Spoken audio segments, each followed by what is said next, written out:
I Doubt It podcast with Brittany Page and Jesse Dollemore.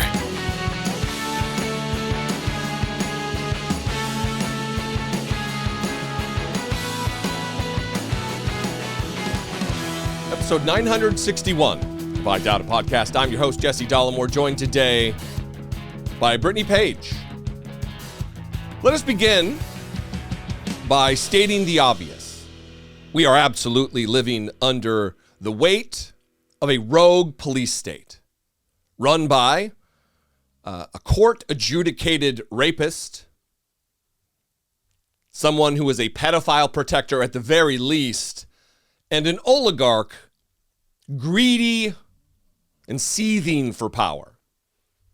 And his masked secret police force has yet again gunned down in cold blood a member of the Minneapolis community on video.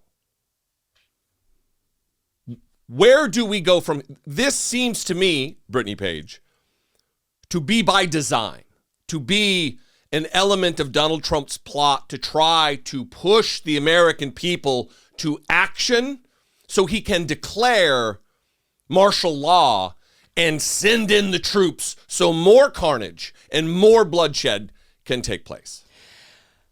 I have a lot of thoughts, and we're going to try to keep this as organized as possible. We were planning a show, and it involved things other than this latest murder at the hands of ICE agents in the streets of Minneapolis. But we obviously had to pivot. We're starting this a little after 12:30 p.m. Eastern time. And so I just want you to be aware of that, because we're going to be giving you verified news updates from like the Star Tribune, people who are on the ground, things that are reputable. But those things can change. And I just want to say, I don't think it's a coincidence that this happened the day after. I don't know how many thousands of people were in the streets yesterday in downtown Minneapolis protesting ICE. There were hundreds of businesses that closed their doors to be in solidarity with their neighbors. They put signs out that said, "We are closed today to be in solidarity with our neighbors." I mean, I think I read a figure of like over 700 businesses closed their doors to be in solidarity for the march. And we're talking about regular people too, like moms and dads and community. This isn't like masked Antifa scary leftists. These are just moms and dads out there who are witnessing what is taking place and are saying, no more. We're not going to do this anymore.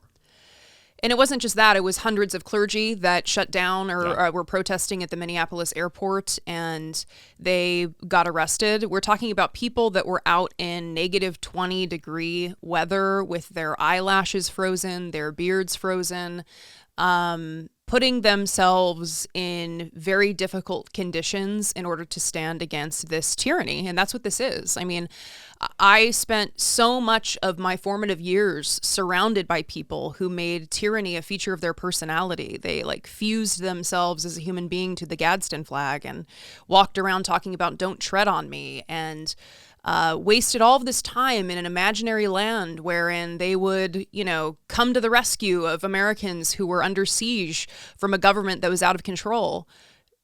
Where are those people now? That's happening now. The government is out of control. The government is executing people who are opposed to the administration in the streets in broad daylight. It's an assassination squad at this point. It is an assassination execution squad. If you watch the tape, and we have it, we're going to play for you the initial interaction and the shooting, content warning in advance. But I want to piggyback off what you just said, because, I grew up around similar people, these Gadsden flag, "don't tread on me" types. We've heard it time and time and time again from these unhinged lunatics who act like they are going to single-handedly fight back against the government and tyranny, and I'm not going to have the boot of some tyrant on my neck. Cosplaying patriots. Yeah. But how many times have you heard the Second Amendment is there to protect our First Amendment? Where are those fucking goons now?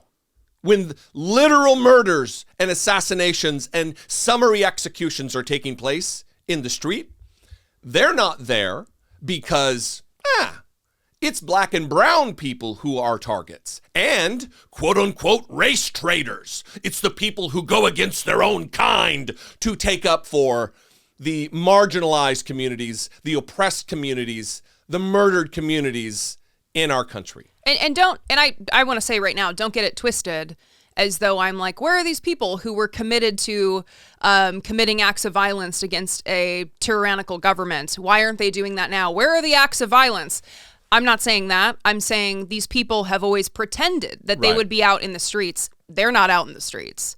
It is mothers, fathers, families that are out in the streets in the negative 20-degree weather, that are out there following ICE agents, documenting who they are taking, asking for personal information, knowing that they could be killed for peacefully protesting, knowing that they are putting their bodies on the line in order to stand against the tyranny by documenting crimes.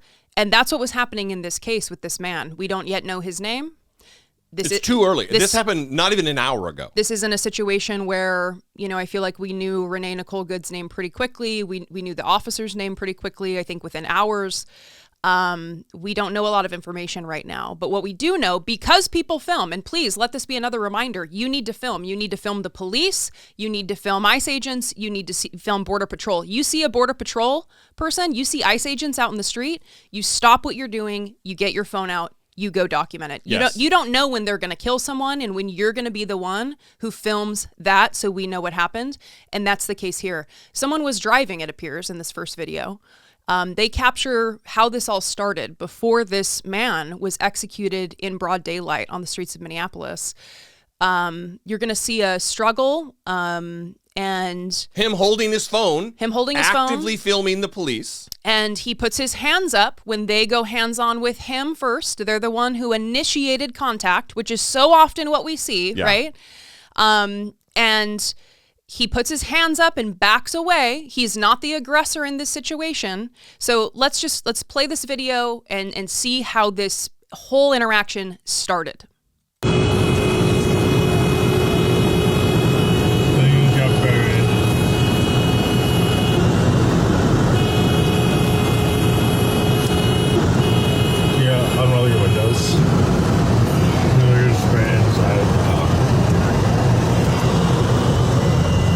Let's go around.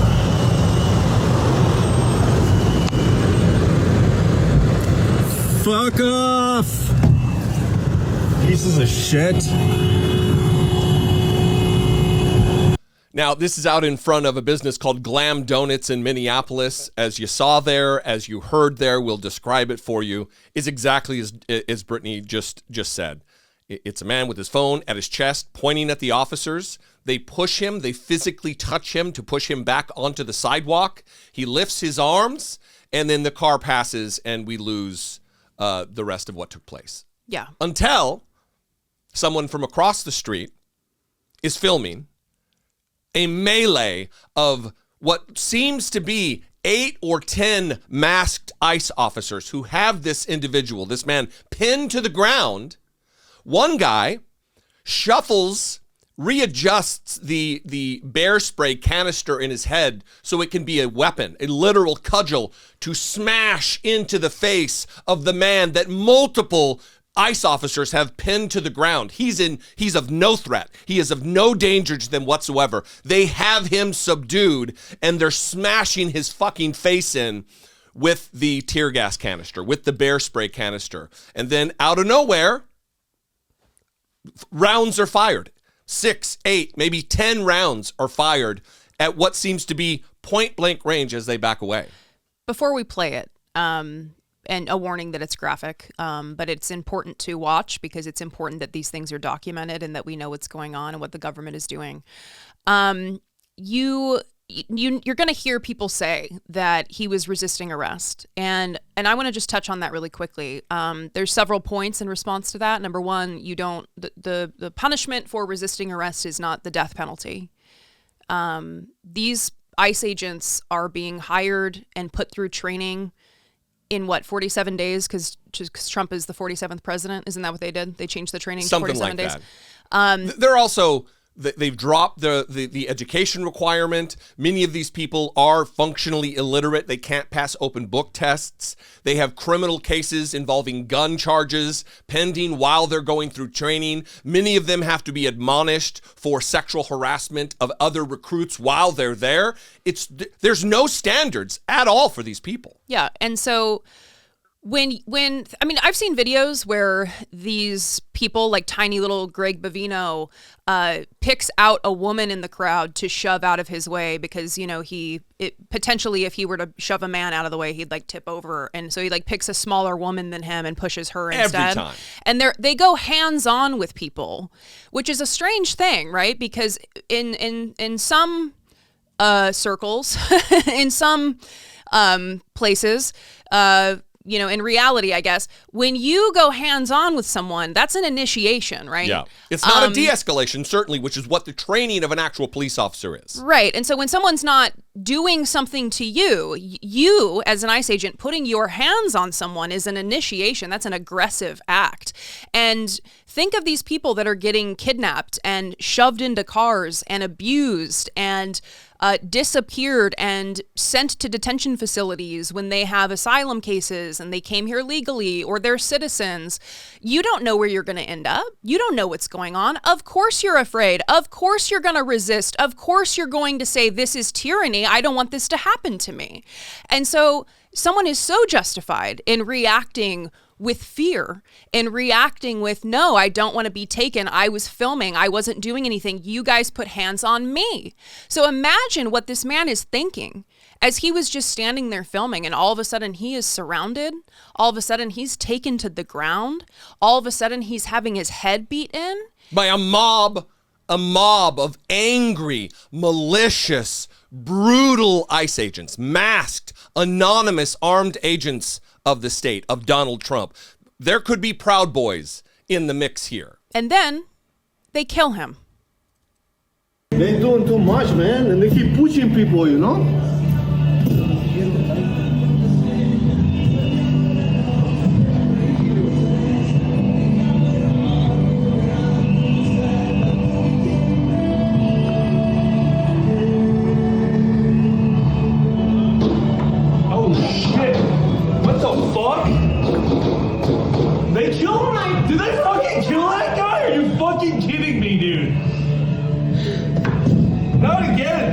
Fucking kidding me? That guy's dead. Yo, we need people on site. So think of the response of the people that are watching this. That's also a sign that this was not right. That someone who was watching this entire exchange is stunned and cannot believe that they just took out their guns and murdered someone on the street again. And of course they would. Why wouldn't we? We've been talking about this. Right. Jonathan Ross shot Renee Nicole Good in the face, murdered her. They immediately removed her body from the scene. They carried her out, witnesses said, like a sack of potatoes. They didn't even carry her out on a stretcher. They erased all evidence of the crime. They took her limbs and they carried her out. They removed her car. They tried to, we just learned yesterday, launch a criminal investigation into Renee Nicole Good after they murdered her. They were going to investigate her. The judge had to say, you can't criminally investigate a dead person? Yeah. That's how unhinged this administration is. Yeah. That's exactly, it's all retribution. It is all revenge. And so here's what the Star Tribune is reporting. They write here, reporter Jeff Day writes, man shot by federal agents has died, police chief says. The man shot by federal agents this morning has died. Minneapolis Police Chief Brian O'Hara tells the Minnesota Star Tribune. Several witnesses have already been transported to the Whipple building. ICE attempted to order local police from the scene, but O'Hara refused, sources say. O'Hara instructed his officers to preserve the scene. The BCA was en route to the scene. All available MPD officers have been called into work, except dog watch, overnight shift, and days off canceled. So what they're trying to do in this case, and I'm talking about ICE, I'm talking about Donald Trump's masked, anonymous Gestapo, they tried to destroy evidence of the crime that they committed, the murder that they committed. And the police chief, O'Hara, in Minneapolis said, no. You're not going to do what you did last time. You're not going to box us out from actually investigating murders in our city. The number of gun violent incidences in Minneapolis this year, more have happened at the hands of ICE than at the hands of civilians. That's where we are in America with Donald Trump, the law and order president, claiming that he alone can fix it. Without him, the streets would descend into chaos. But it is with him that they descend into chaos. Citizens are being murdered, assassinated by his urban assault squad.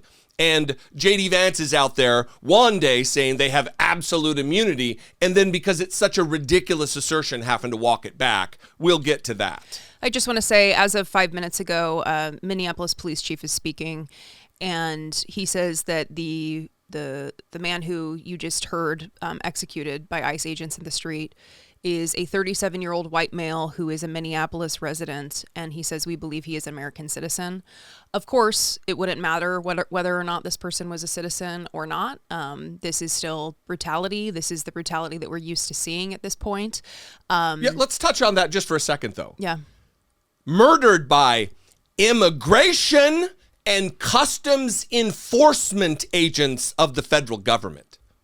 So next time you hear some kind of a sympathetic idea about ICE and, oh, they have a valid job, they just need to be better trained. These 7 Nazi fucking collaborators who just voted to fund ICE this year, Tom Suozzi and Marie Gluesenkamp-Perez and Jared Golden and Henry Cuellar and the rest of these, Don Davis, the rest of these Nazi fucking collaborators, done, gone, out. Abolish ICE. It is no longer a radical position to hold to abolish ICE, to get rid of this assassination squad that is the personal private army of Donald Trump, meant to not enforce immigration law, but to disappear people to countries or continents they've never been to and assassinate Americans who disapprove of the policies of this administration.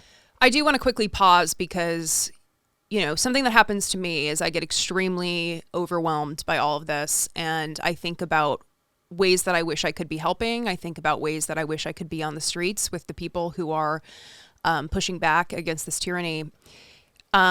And if you are in that spot, if you're watching this and you're like, okay, but what am I supposed to do? What am I supposed to do to help? We are going to, again, link to a website that is standwithminnesota.com. And this links out several different mutual aid funds that you can donate to. But if you get overwhelmed by the list, because it is quite lengthy, they have just links here to donate to the Immigrant Law Center of Minnesota, which is providing assistance to hundreds of people with families detained by ICE, they write, or the Immigrant Rapid Response Fund, a fund assembled by a coalition of Twin Cities foundations committed to getting assistance out the door as quickly as possible. So there are things that you can be doing to materially support the people who are on the streets fighting back against this if you wish that you were there and you can't be, like many of us. Yeah. I would definitely recommend, if you can please just do one thing for today, donate to a fund and help in that way. Let's talk a little bit about this. I don't think there's many of our audience who would deny what is taking place before their eyes. They're not going to deny the reality that they are perceiving, that they are witnessing, that they are hearing. But for those of you who may have sympathies for law enforcement, if you love listening to propaganda and swallowing it hook, line, and sinker, this is by design. Donald Trump's ICE are now on film. I mean, it was months and months ago here in the streets of Washington, D.C., where a bystander was filming them harassing and brutalizing someone in the street. And they said, "You're ruining our country." To which the ICE agent turned, masked, secret, anonymous, and said, "You liberals already ruined it." That was a shocking moment for many, many people who thought, a cop shouldn't be partisan. It shouldn't be about politics. It should be about doing the job, enforcing the laws, being someone who is there to serve and protect, like you see on every fucking cop car in America. But now we're learning that they are creating a database. Where are all the RFID government tracking patriots out there when they hear an ICE agent recording the license plate of someone who's just filming them, someone who's just a legal observer, and then when she says, "Why are you taking my plate down?" he informs her that, we have a database, and you're going to be on a list of domestic terrorists. It's not illegal to record. Exactly. Yeah. That's what we're doing. Yeah. Why are you taking my information down? Because we have a nice little dadatabase. Oh, good. And now you're considered a domestic terrorist. So have fun with We're videotaping you? Are you crazy? So this interaction perfectly maps on with what we personally experienced on the ground in Minneapolis 2 days after Renee Nicole Good was murdered by ICE. These agents are smug. They are proud. They Pompous fucking cunts. are very in your face with how proud they are of the job that they're doing and how they don't care. I mean, they don't care that they're trampling on your rights. They feel emboldened, and they know that they have the weight of the entire federal government to defend whatever action they take. And so think of that. I mean, that's really scary. I do want to note that because we didn't mention this with the murder that we just talked about with the man that we don't know his name yet, that DHS is telling Fox News that the man that they murdered had a gun. And they posted a photo of the gun. It's making the rounds on Twitter. So they're claiming that he was armed. Now, we don't know whether or not he was armed. Wait. I thought that the Second Amendment crowd loves people to have guns, loves people to have unregistered concealed permits. They want to be able to be in a Subway sandwich shop and have their guns and shop for their lettuce in the Walmart with armed to the teeth. What?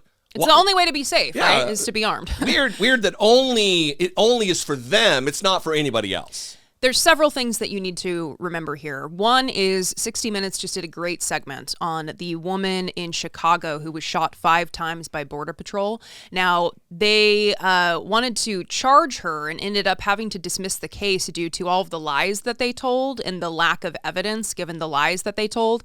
They had alleged that this woman, Ms. Martinez, who is a citizen, was boxing in their vehicles and ramming their vehicles. That's what DHS said about her, and that's why they had to shoot her 5 times. And they shot her 5 times. She shows all of her bullet holes in her body on the 60 Minutes footage, which we'll link to in the description. They lied about everything. There's video footage documenting it. Her attorneys got Ring camera footage of how the car was not boxed in. She was not ramming the vehicle. Like, they just straight up lied. Right. And so you can't trust what these people are saying. We also had the instance recently of 3 detainees have been killed in 44 days in one single facility in Texas, one single concentration camp, internment camp in Texas. And one of the latest men, Mr. Campos, Geraldo Campos, the first thing that DHS told us was that his death was due to medical distress. Then they said that he was attempting to take his own life, and the guards went in to save him from taking his own life, and in the process killed him. Yeah, that's the only way to do it. If someone's going to kill themselves, the only way to stop them, Brittany, is to murder them before they can murder themselves. Yeah, sounds legit. And then what happened is the family called the medical examiner's office, and they were recording the call. And the medical examiner's office said that they were possibly preparing to rule it a homicide. Now, it's great that the family got that recording, because oftentimes medical examiners work with these institutions, these authorities, to protect them when they commit wrongdoing, when they commit abuses. Mr. Campos's death has now been ruled a homicide. So they lie. DHS lies. You cannot trust them. We don't know that this person was armed. And even if they were, you don't get to execute people on the streets. Listen, you have a hard job, right? You're out there arresting people, but you're the one who wants to have that job. Do we want to leave it to illiterate high school graduates to decide who gets to live and who gets to die based on the committing or not committing of a crime that is not a capital crime? I would say no. We are getting to an inflection point in America. And you see it in the streets of Minneapolis just yesterday when tens of thousands of people took to the streets, regular moms and dads, just family members, people in the community, people who would normally not be politically active in a march. They are realizing We are living in dystopian times. People are starting to wake up, and I hope that there are rational voices around Donald Trump to let him know this will end poorly for you. You can't kill us all, Donald Trump. I also want to say that things are very bad on the streets of Minneapolis right now. ICE agents are throwing tear gas at people. They are using chemical agents to harm peaceful protesters. I just saw footage of reporting of a man who was being pinned down by multiple agents, and he's shouting that he's a U.S. citizen, saying that he's done nothing wrong. He says, "You're going to have to kill me. You're going to have to kill me. I've done nothing wrong. My name is Matthew James. I'm a U.S. citizen. You're going to kill me. Is that what you want?" As his wife is standing to the side screaming. This is what's happening on the streets of Minneapolis right now. Yeah, also, all they do in their pompous, unearned, arrogant, these weak-minded little trolls who have the power to usurp your constitutional rights, to detain you, to arrest you, to put you away without access to a lawyer. They are threatening not just American citizens, obviously. Their chief objective is to go out and harass and brutalize an immigrant community, black and brown folks in Minneapolis. And that's what they're doing. They're going, and they're not let into the residence, so they just level threats. All right, we're going to come back and kidnap your entire family. Inside one home in Maine, a resident capturing this threat from an ICE agent at his door. We're going to come back for your whole family, okay? No, okay, no problem. And that was Maine, not Minneapolis. But don't confuse that that's not also taking place in Minneapolis. We've witnessed it. We were there. This is dystopian nightmare fuel that is taking place in America in 2026. I also want to say, sorry, because we're grappling with this kind of breaking news, and I'm trying to insert it as we're talking, that one of the things I wanted to touch on when you talked about the previous clip of the database and how they're filming people's faces to add them to the database, and they're filming people's license plates, is that, Patriot Front was just out here marching in D.C. yesterday because we had the March for Life. And Patriot Front is a white supremacist gang that rolls around in U-Hauls. And they're the ones with the blue shirts and the khakis and the white masks. Yeah, they cover their faces like pussies. Yeah. And one of the things that is fascinating to me is that the Trump administration is creating a database of people who are opposed to the administration, people who are peacefully protesting, people who are documenting their crimes. But the white supremacist gangs that are out here roaming the streets and showing up to black neighborhoods in, what is it, Ohio, where they went last time and they were terrorizing the community there? Right. Was it Ohio? Yeah, Ohio. Are you creating a list? Are you creating a database of all the white supremacist Nazis that are in the streets? No, they're not going to create a database of people who are allied with the administration. Yeah, of course. Do not mistake. Nazis support Donald Trump. Nazis support the objectives of creating a white ethno-state in America, which is absolutely what they are intending to do as they attack black and brown people in the streets all over the country, walking up to them and asking them, "Where were you born?" Not, "I just witnessed you commit a crime. We have probable cause that you are an assailant or a criminal, a suspect in a crime." No, it's just, "Where were you born?" Right. Women, men, anybody. They are kidnapping children off the streets and using them as bait. And school officials are witnessing it. They're being interviewed about what is taking place, and they are probably more horrified than the rest of us because they've dedicated their lives to the education and well-being of children.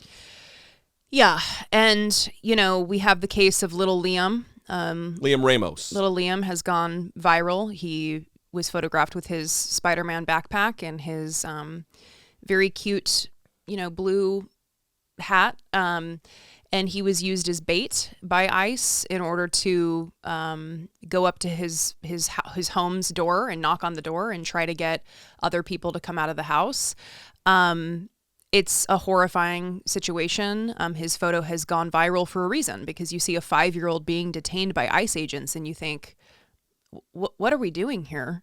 right? Remember the outrage, if you're old enough to have lived through the Elian Gonzalez thing in Miami, when federal agents broke into his home and they had a rifle trained on him, and there was universal national outrage at that. But we've become so desensitized to that not you, not many of you, but so many Americans are like, well, this is just the new normal, that we have a Gestapo force in the United States of America, led by Nazis, staffed by Nazis. Many, many ICE agents, they are in this to create a white ethno-state. These are Proud Boys who are Western chauvinists who want to stand up for white identity. That's what this is. This isn't a normal law enforcement agency, and that's why it needs to be abolished, as they maraud through the streets and kidnap 5-year-old children. Well, and let's talk for a second about little Liam Ramos, who was detained with his father. His father came here under asylum. He has an asylum case. So again, people are like, do things the right way. Well, that's a legal pathway to citizenship, is coming here under asylum. That's what he did. And yet all these ICE agents, they're showing up at courthouses to arrest people. They're showing up now in emergency room parking lots to arrest families that are trying to obtain medical care, emergency medical care for their child's nose so that won't stop bleeding. Churches. These are... They're going to churches where, oh my God, it's sacred. You can't go and protest a church unless you're ICE, I guess. Right. Now, there's some reporting from the Marshall Project that reported on a detention camp that is holding children in detention, like little Liam, and they report on conditions like the food, which is reportedly contaminated with mold and worms. They report on the condition of the anguish, the mental anguish that the children are going through, that they are in so much pain, that so much psychological stress that parents said they were hitting their own faces or wetting themselves despite being potty trained. This is potentially, I'm not sure if we know for sure where Liam ended up, this is potentially where Liam is right now, in a facility where, in a detention camp where, in an internment camp, where they're feeding him moldy worm food and putting him under so much psychological distress that he could be potentially harming himself. I mean, think of that, right? Yeah. Think of little Liam, that sweet little baby that you saw, and think of the people that are putting him in conditions like that for what? Because he's not white? Yeah. Wasn't born here, not special enough to have been born in the United States. This is, I mean, Adam Serwer couldn't have been more correct when I think he coined the phrase that cruelty is the point. The cruelty is the point. The fucking cruelty is the point. Otherwise, when they deport people, why would they send them to a continent? If you're from South or Central America, why would they deport you to Uganda or some other African nation? Cruelty is the point. The chaos is the point. They want to create fear and drama. It's what they want. And there's also been kind of a recent push where I see some left-wing commentators online start using the term identity politics derisively, and saying that we need to distance ourselves from it. They start saying not everything's about race, right? Kind of like falling into this trap, this right-wing talking point. This is why you don't fall into that right-wing talking point. It actually is about race. And it actually, for the Trump administration, is about white identity politics. That's Everything is identity politics.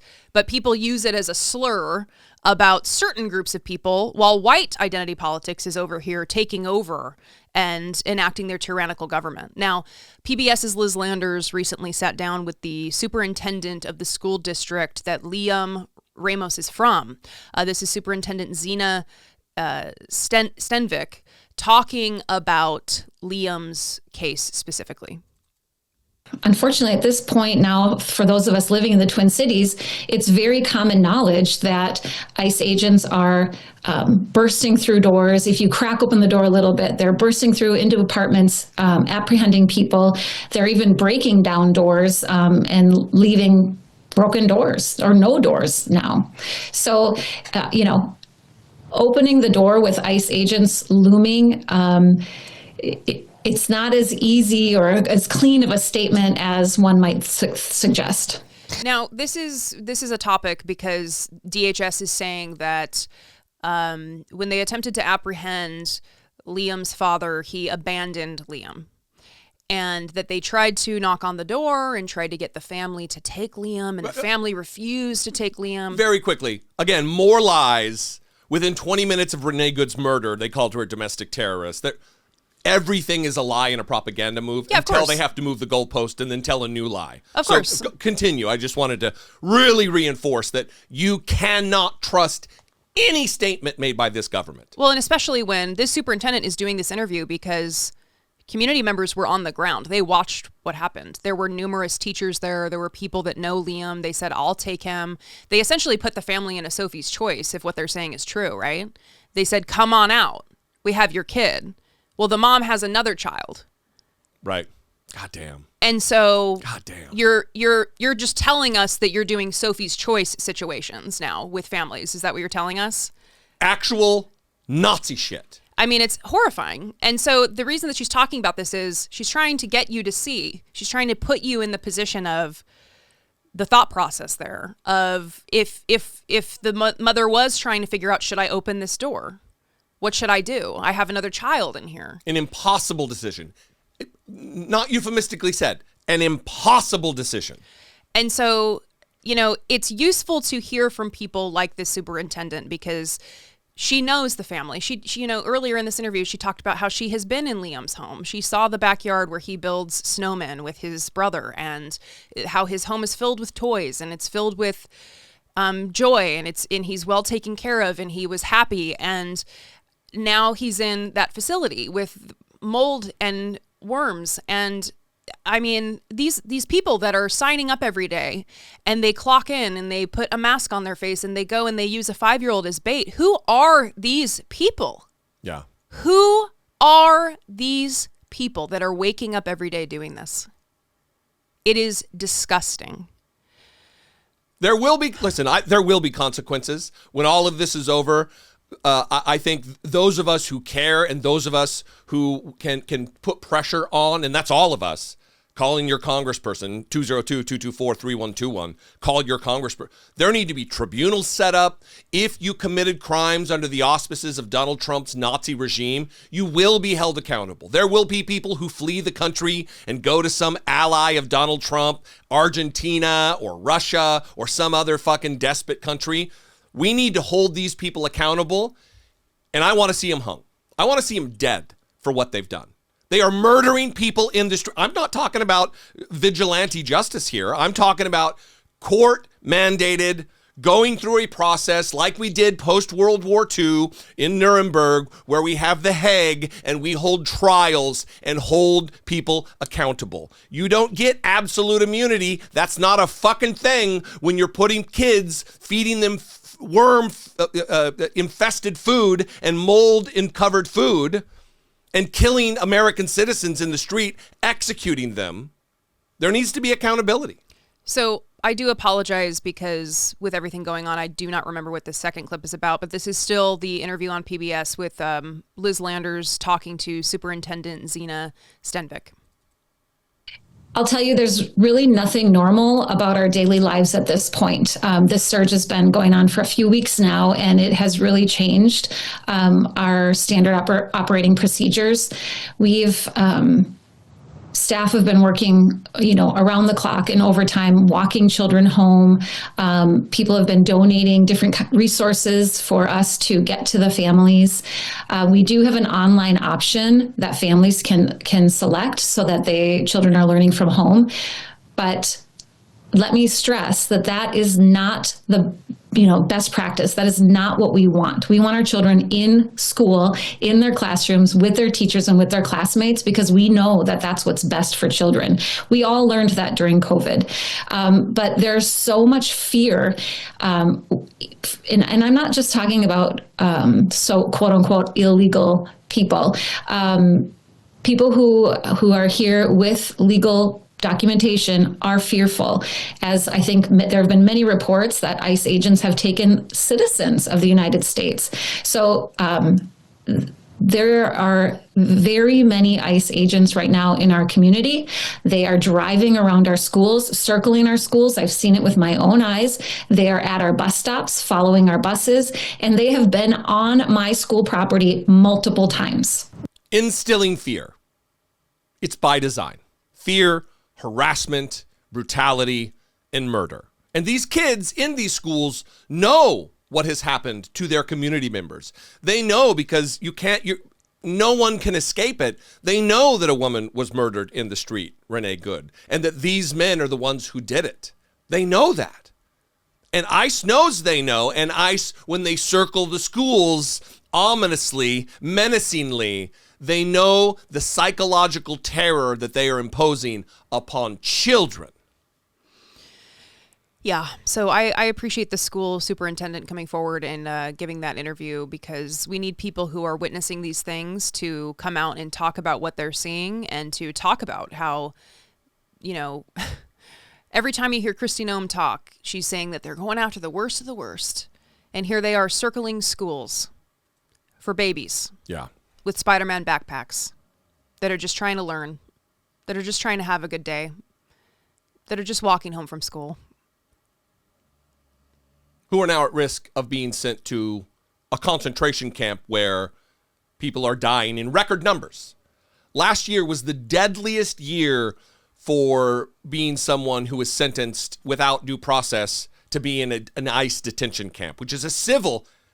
ICE, by the way, they're not conducting criminal raid. This is a civil matter that they're doing. People are dying because of the enforcement of civil law in this country. And when they die, like we were talking about earlier, where, no, he was trying to commit suicide, so we had no choice but to kill him. People on Fox News, ghouls like Jesse Waters, who are there, who are put in their position to forward propaganda from an authoritarian state, what do they say? They justify it.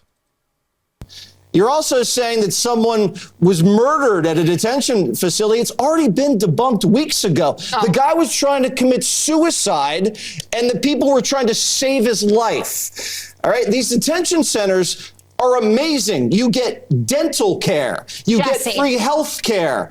Have you ever seen the kind of concierge health care services they have at these detention facilities? Yeah. It's where did this guy come from? This guy came from Ecuador without any running water, Jessica. He's lucky to have these types of services. Let me just understand your position. Fucking ghoul. Yeah, I mean, it is. Well, first of all, everything he's saying is a lie. Lies. One, it's not debunked. You have one narrative from the family, and they've got recordings, and you got the other narrative from the proven liars in the Trump administration. So that's not debunking because one narrative competes with the other. The other thing about the medical care, that's not happening based on the reporting from Judd Legum. Yeah, I'll talk about that in a second. I just want to say, Jesse Waters is the reason that when I'm in public now, I really start looking at people more directly, because I'm hoping to run into him in the airport one day, just so I can go up to him and ask him, how it feels to be such a spineless little weasel, a spineless worm, as some say. So yes, popular information, Judd Legum, an essential publication that you need to subscribe to if you haven't already, which we will link to in the description. This week he reported ICE has stopped paying for detainee medical treatment. ICE halted payments in October, and the situation will persist for at least several more months. In this, he writes, during the second Trump administration, the population of migrants held at U.S. Immigration and Customs Enforcement ICE facilities has exploded from below 40,000 in January 2025 to over 73,000 today. Under the law, ICE is required to provide necessary medical care for this population. While ICE employs some of its own medical staff, it often uses third-party providers. ICE's Buffalo Federal Detention Facility, for example, houses over 500 detainees and has no doctor or dentist on staff. So you just heard Jesse Waters talking about how great the dental care is. You get free dental care. No, you don't. Judd continues, ICE, however, has not paid any third-party providers for medical care for detainees since October 3rd, 2025. Last week, ICE posted a notice on an obscure government website announcing it will not begin processing such claims until at least April 30th, 2026. Until then, the medical providers are instructed to hold all claims submissions. So think about this. Sorry, let me say this. Think about this. It's not just healthy young men, women, just healthy adults who are being interred in these concentration camps. There are people invariably who are going to have medical conditions, from diabetes If you don't have your insulin, you die. People who are undergoing chemotherapy for cancer treatment, they're not going to continue that treatment. They will die. That's by design. That is by design. Cruelty is the motherfucking point with these Nazis. How is this any different than the medical experimentation that was done on Jews and gays and gypsies during World War II? How is it any different? They are knowingly not treating diseases that are fatal, leading to the death of people who have committed a misdemeanor by entering the country without the permission of the Secretary of State. But being here in the country without permission isn't a crime. This is a civil matter, and they're being murdered over it. Well, it's also, just think about what prisons are like in this country. They murder people in prisons in this country. You think that these places are operating any differently? I mean, think about the video that came out, 4 months ago, 6 months ago, of Robert Brooks in New York being beaten to death by prison guards. He was beaten to death by prison guards, and they tried to cover it. They tried to cover up beating an inmate to death. These places are horrible. They employ people that are sadistic. And, you know, for all of the talk about the danger of immigrants walking our streets, the people you should really be afraid of are people who work in prisons that are sadistic, who during the day torture and beat people and then go out in public and are like pretending to be normal members of society. Yeah. Horrifying stuff to imagine, truly. I want to talk about a little bit of a juxtaposition here. Because obviously we're witnessing horrors at the hands of Donald Trump's mass secret police. And that's what it is. Look, I do get criticism. No, you shouldn't be calling them mass secret police. They are federal agents. No, the fuck they're not. These people are rogue. They're acting outside of the bounds of their authority by anybody's estimation other than Donald Trump's. They're abusing, they're brutalizing, they're assassinating, they're executing people summarily in the streets of cities in America. And you've got a contingent of people who are protesters, who are legal observers, people who go into their communities to ensure that children get walked home safely and don't get kidnapped by police. And I want to talk about this particular story because two moms do just that. They go out into their community every day and they ensure that the children get home safely, unmolested, unkidnapped, unmurdered, unrun down, unbrutalized, right? Mm-hmm. And they are arrested by ICE. And then in the course of being arrested, they're cuffed in the back of a car. An ICE agent begins to have a medical episode, begins to pass out, begins to have seizures, begins to be able to, he's choking on his own tongue, his own saliva. He's dying. And they take care of him and are still abused and detained afterward. Listen to this, and I really want to impress upon you the difference between us and them. Every afternoon after school, two moms in Brooklyn Park go out in their neighborhood to make sure all the kids get home safe from the bus stops during this tumultuous time with federal agents. Yesterday, when they were doing that, they were detained by ICE, they said. And what happened next is the story. There was a driver, an ICE agent, in the front passenger seat. We were handcuffed in the middle. Where the third row was collapsed, down behind us was a third ICE agent facing the other direction. I looked forward at this agent who was having a seizure, and I said, he's having a seizure. Prior to that, I heard him say, I'm not feeling so well. And he started to fall backwards in his chair, and his hands started to shake. Driver kept driving, was just like, fine. And I then said, he's having a seizure. You need to pull over. He's going to choke. Like, you could hear his airways starting to be filled by his tongue and his fluid in his mouth. At that point, Heather and Tippy said the ICE agent pulled over and uncuffed both women because they have basic CPR training. Heather is a PCA. Tippy is a former kindergarten teacher. Then they started getting her out of the back. I was trying to remove his gun so that he could lay on his hip to be in the recovery position, and helped him through. He had at least 3 seizures that we both saw. And then he started to lose consciousness, and I have a niece with epilepsy. And so just knowing that he needed to hear calm, kind words. Yeah, Tippy was fantastic with that. Telling him that he was going to be okay and that he was going to be safe. And we had called the authorities and I was going to be there with him until they got there. The Brooklyn Park Police confirmed to me 911 was called for a seizure in progress. The women, after the man was helped, and they helped him because the agents didn't seem to have medical training, they said, the women were then handcuffed again and taken to the Whipple building because of their actions. They were given a citation there by the feds. I asked the women why they helped when the officer who was part of the team detained them. There was a human being in front of me, and despite his guns and despite the terror he has been inflicting on my neighbors, he's still a human. He still has loved ones. They're boys, basically. I mean, I'm a mom of 3 boys, and these were young men. I still see human no matter what I look at and no matter who I look at. And that really is the fundamental distinction. And, you know, it reminds me of like how we've talked about the detainee that was killed in the Texas facility, who his death has been ruled a homicide. And you have been seeing people online that will post his criminal record and using it as a way to justify somehow that ICE agents should be able to choke him to death in a facility because he has a criminal record, even if crimes that he has committed are abhorrent. You don't get to do that.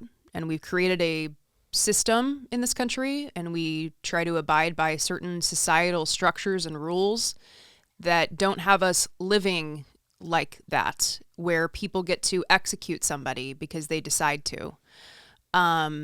When we lose that aspect of humanity, things start to get concerning. And like I already said, if you are comfortable having someone who can like torture people and murder people in these facilities walking among us, that's really scary. Having known personally, people that are psychopaths in my own life, it's scary to be around those people, and they're dangerous to have in society. And when you are comfortable doing that to someone in detention camps, that's what you are. And it's scary to have you walking around in society with power.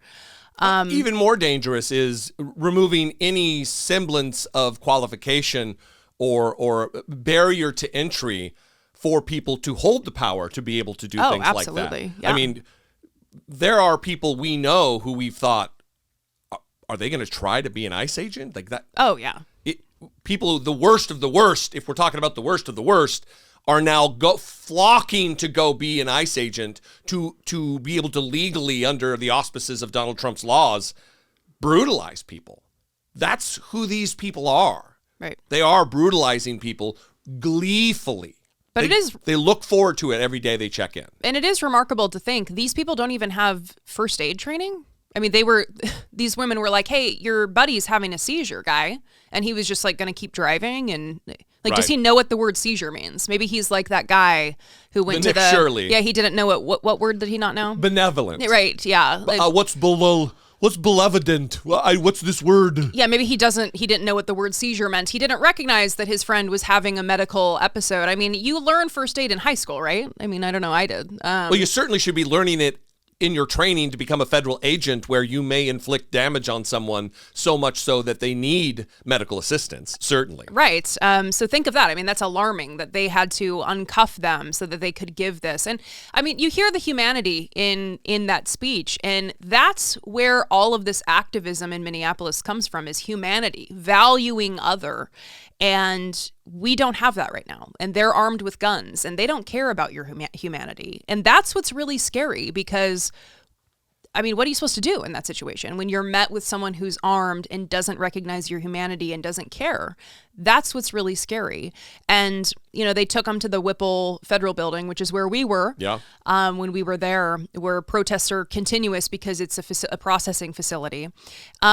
One thing I want to note that's interesting that the Star Tribune is reporting is that the witnesses of this murder today that we've been talking about were detained and taken to the Whipple Federal Building. Yeah. Now, I heard that. Why are they detaining witnesses to this murder and taking them to the Whipple Federal Building? I really hope that because there's a woman who was opposite the video that we showed you at the beginning. You could see against her. the wall. Her video is going to be key. She was very close, and she was right next to it as it was happening. Her video is going to be very key. I'm concerned about her, and I'm concerned about that video. Yeah.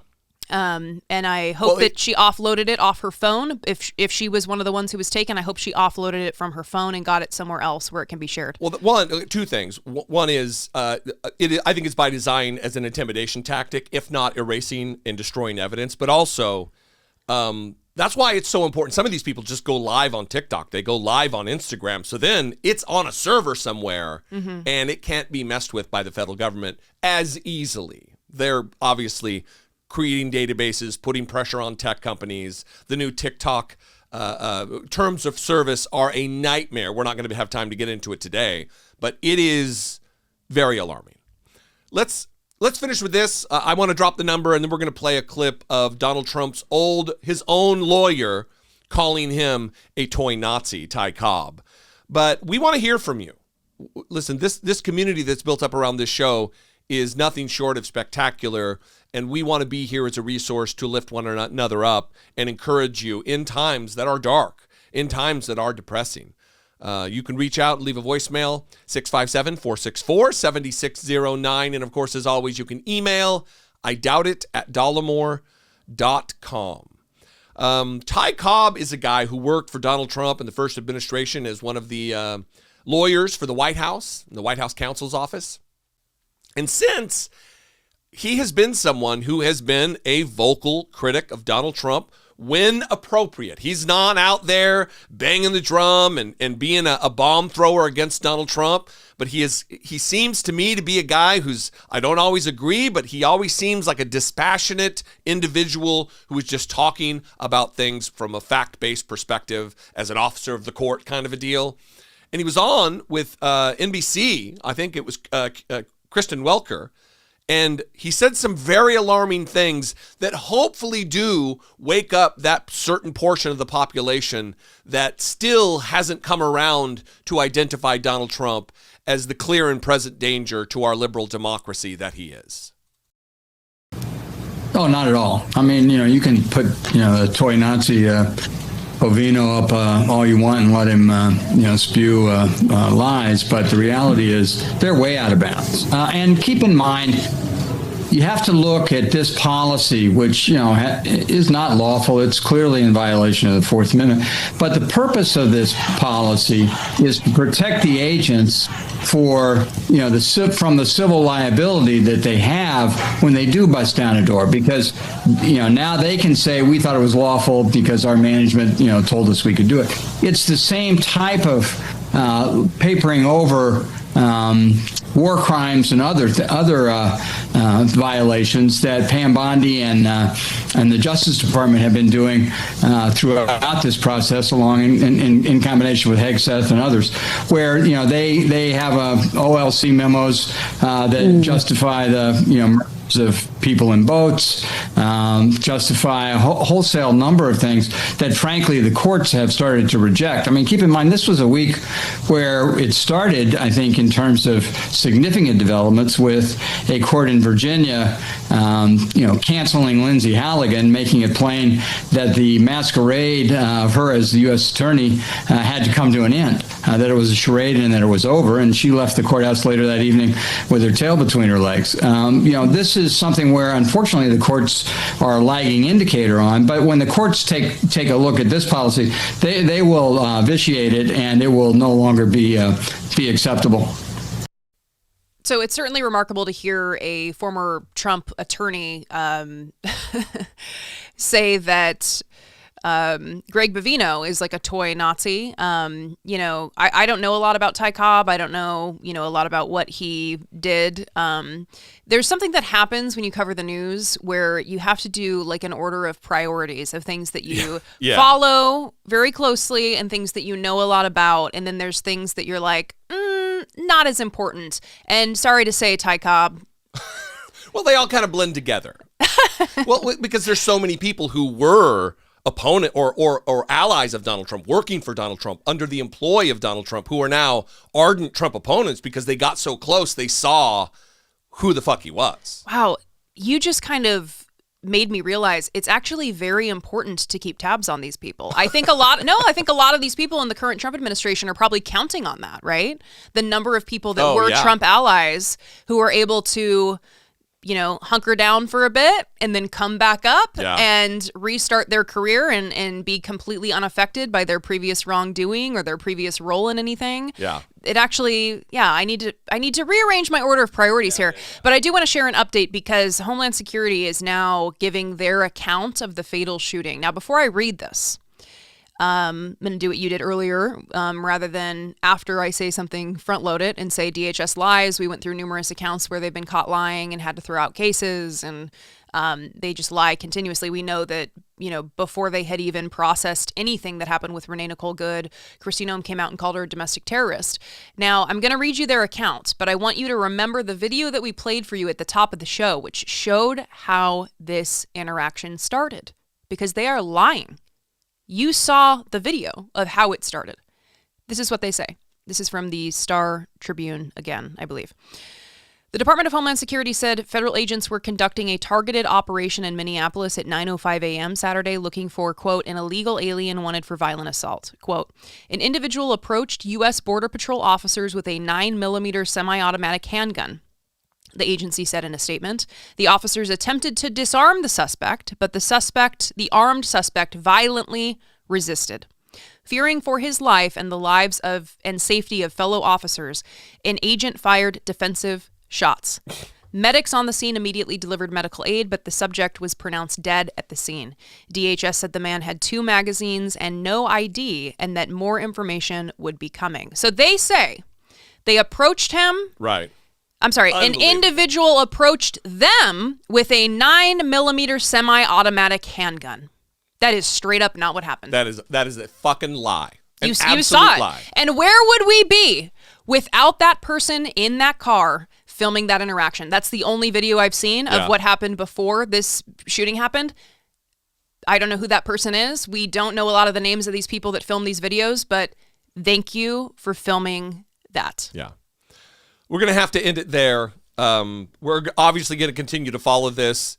Videos will follow. We have an impending, potentially devastating winter storm that's bearing down on us here in Washington, D.C. All over. There's like 150 million people that are under threat so please of power be safe. outage. Yeah, oh my God. Freezing temperatures. Yeah. The feel-like temperature outside right now in Washington is higher than many places across the country, and it's below zero. So please be safe out there. Please, I hope everyone was prepared. It seems like everyone in DC certainly is, or at least if they made it to Trader Joe's in time before it was cleared out. Yeah. Anyway, we love and appreciate you very much. If you appreciate our work and you want to join our community on Patreon, please consider it. For $2 a month, you can help produce this show. Go to patreon.com/IDoubtItPodcast. We would love to have you on board. $2 a month goes a long way if we're able to marshal the size of our growing audience. We love and appreciate you. We'd love to hear from you.